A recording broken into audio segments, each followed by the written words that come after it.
discuss about apiary and what is honey. So, why we prefer Mellifera for the commercial purpose for honey production. That advantage we have discussed.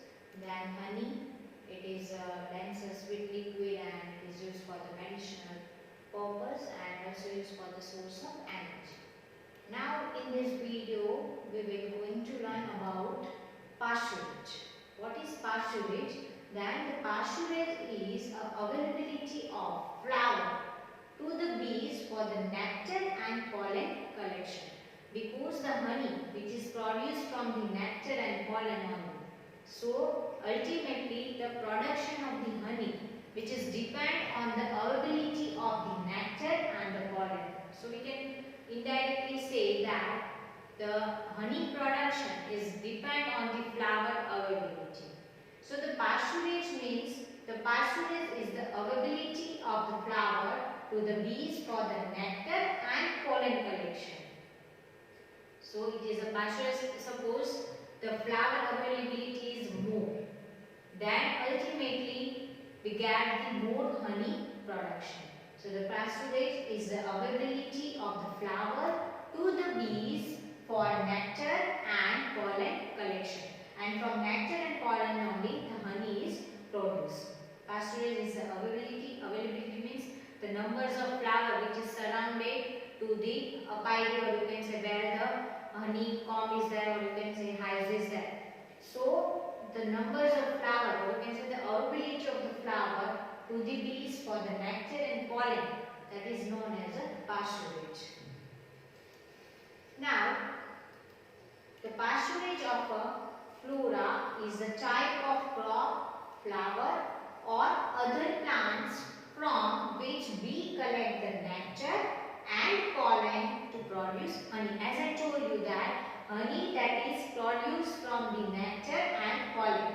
And the pasturage means it is a one kind of flora, is a type of crop, flower or the other plant from where bees collect the nectar as well as pollen.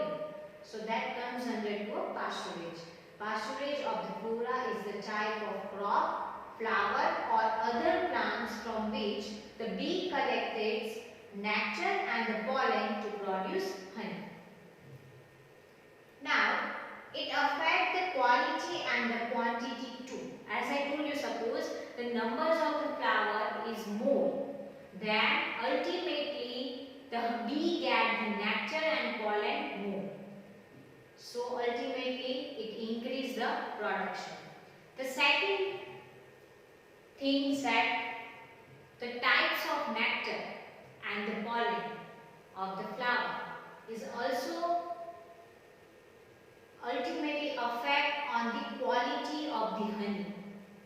So it affects the quality and the quantity of honey because different flora produce nectar and pollen of a different type, such as almond honey of Kashmir is very tasty. So there is different kind of taste.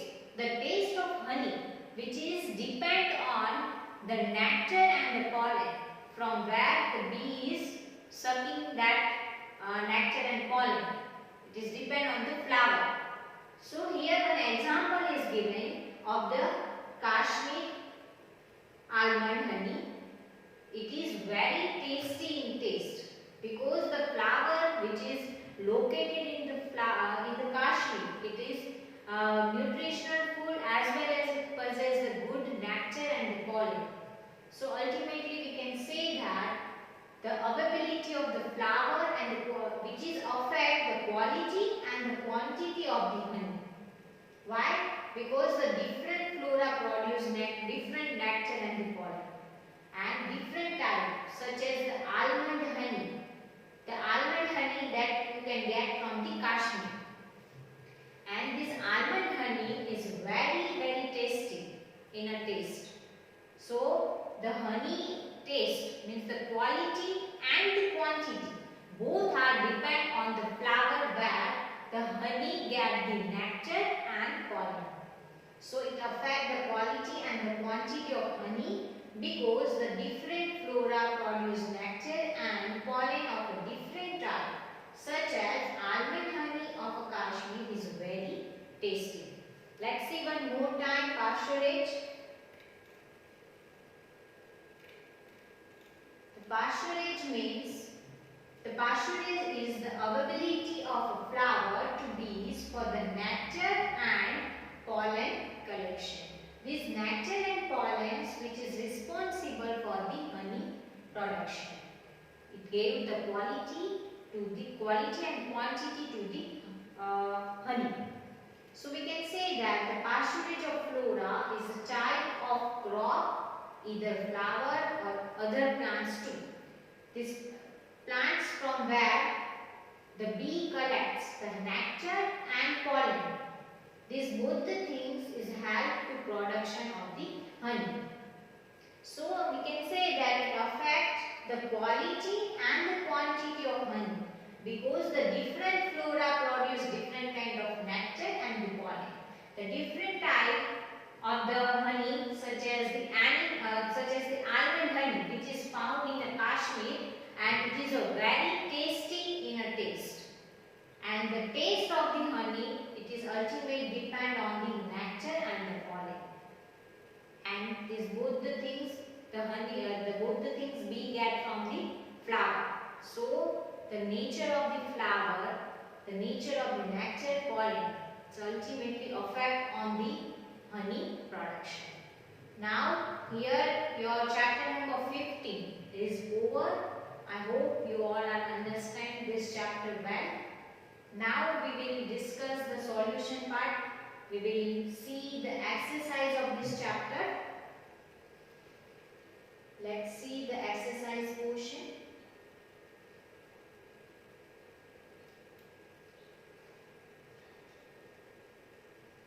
First of all, we see the question answer which is on page number 204 in your textbook.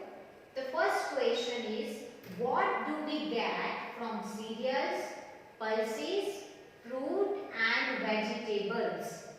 This is the question of crop production.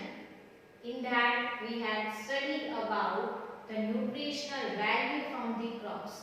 As we know, there is in a crop we cultivate the cereals, pulses, fruit and vegetable. But here the question is that what do we get from cereal, pulses, fruit and the vegetables? Means we have to write down the answer in the sense of nutrition. From cereals, which kind of nutrition we get? Pulses have which kind of nutrition? Fruits, vegetables, that we have to write down in this question. Let's see the answer. The cereal has a highly, or you can say it is a rich with the carbohydrate. So we can say that the cereal is provide us a carbohydrate. And the role of carbohydrate.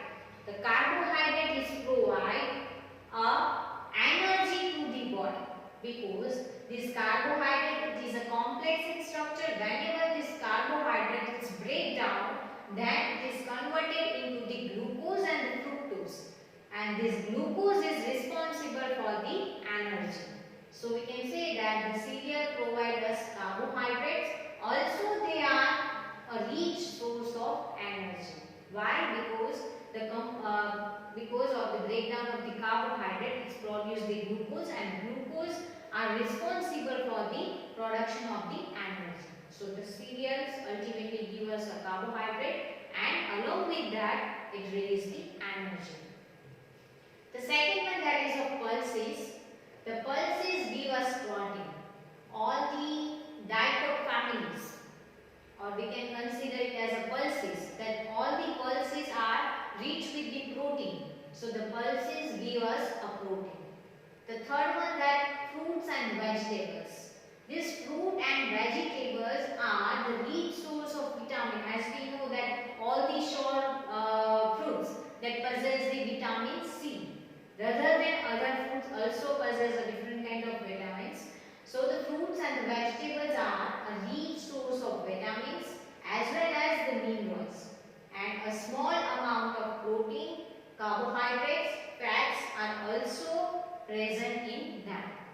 The fruits and vegetables that both are considered a maximum amount of vitamins, and vegetable they mainly possess the minerals.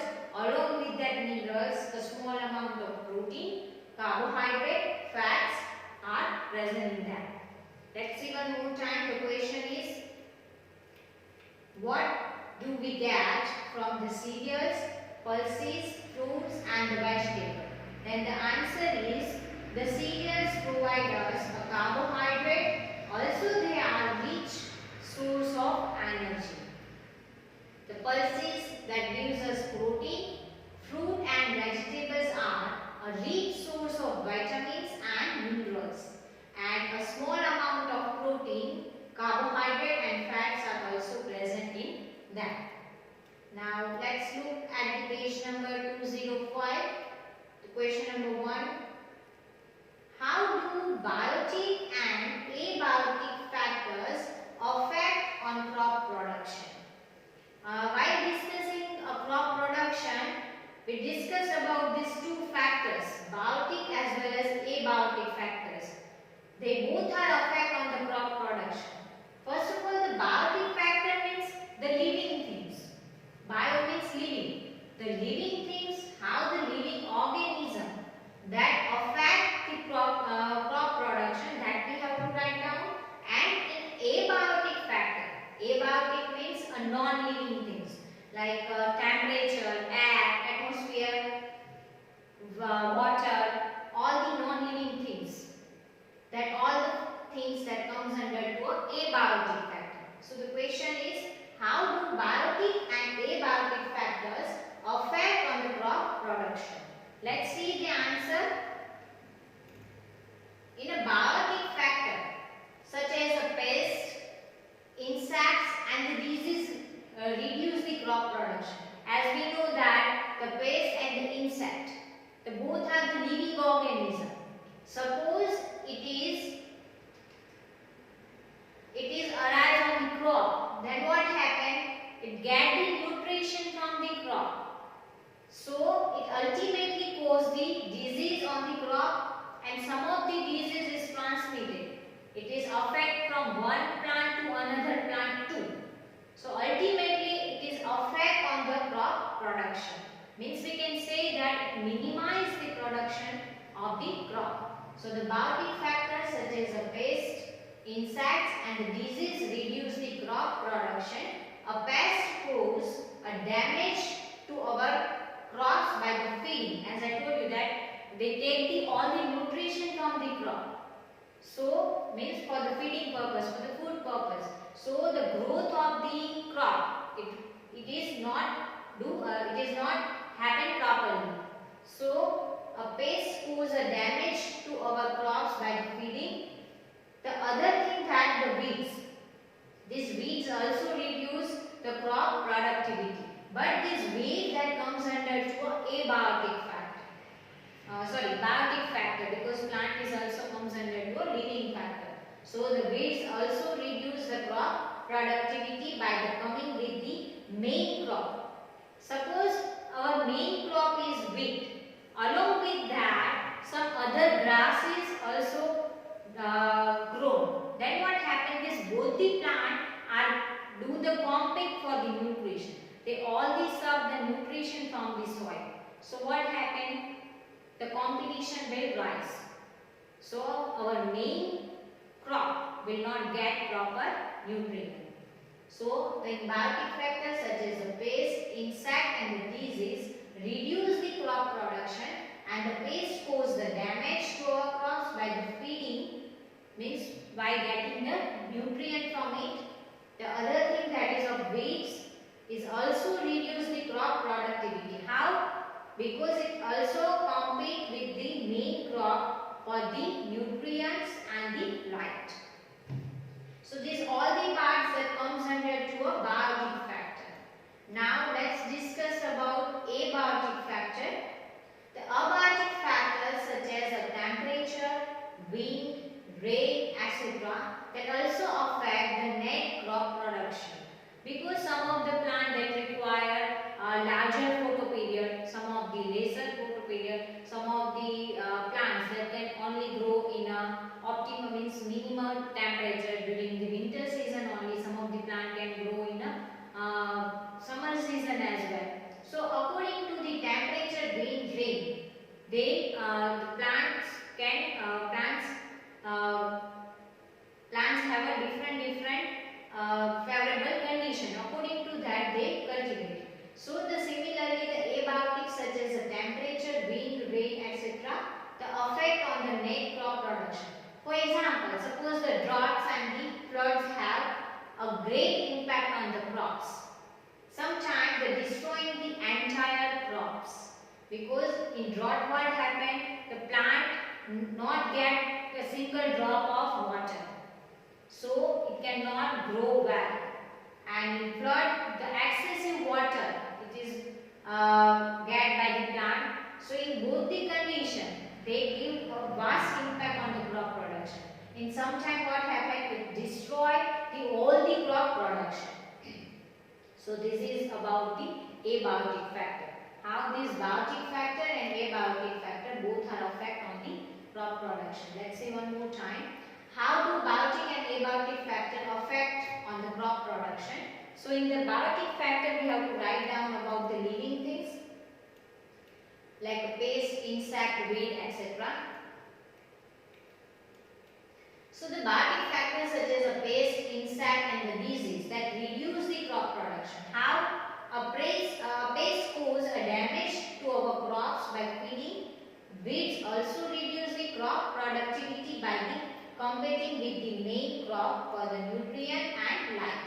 Similarly, the abiotic factors such as the temperature, this is all about the biotic factor. Now abiotic factor. In abiotic factor, all the non-living things like temperature, wind, rain, etc. that all affect the net crop production. For the example, suppose the drought is happening, then plant cannot get proper amount of water, and in flood it get the excessive water. So in both the condition, a great impact is occur on the crop, and sometimes what happen, all the plants, all the crop, the entire crop will destroy. So this is the answer. The next question, what are the desirable or agronomic characteristics for the crop improvement? What are the desirable? Desirable means according to our requirement. What are the desirable agronomic characteristics for the crop improvement? Let's see the answer. There are some of the desirable agronomic characteristics for the crop. How can we improvements? How can we improve?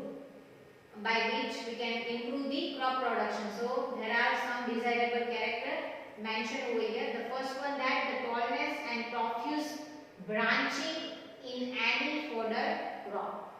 The first character, first desirable character, that is tallness and the profuse branching in any fodder crops.